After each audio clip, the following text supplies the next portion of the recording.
Hey, Chef Tim.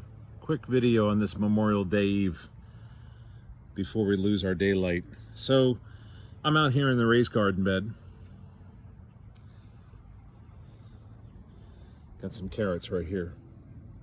Got to thin the herd there. You got to give them room to grow, just like we did with the radishes. But I want to show you something. So all of our beds are numbered.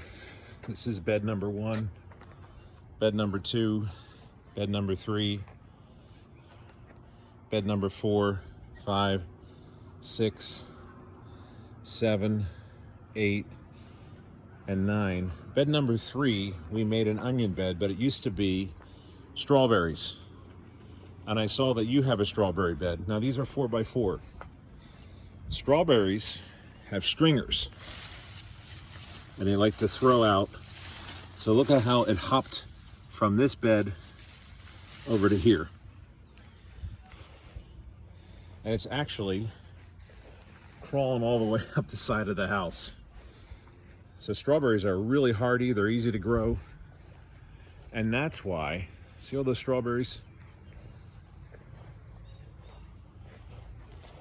That's why we decided to make our own bed. And this is only the second year, and you can see 3 feet by 18 foot. And we did early, mid, and late. So these are the early, and here in the beginning.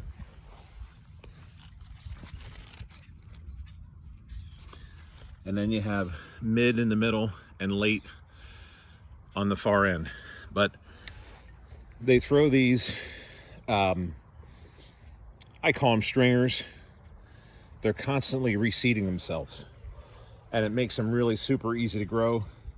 But you can see we went from a 4x4 bed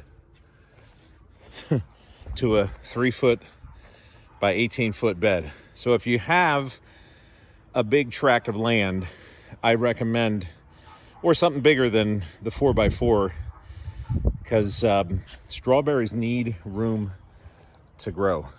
All right, happy gardening. I was really impressed with your setup. You've got a real eye and a talent for building your own raised bed. That's awesome. And your whole garden. All right, happy gardening.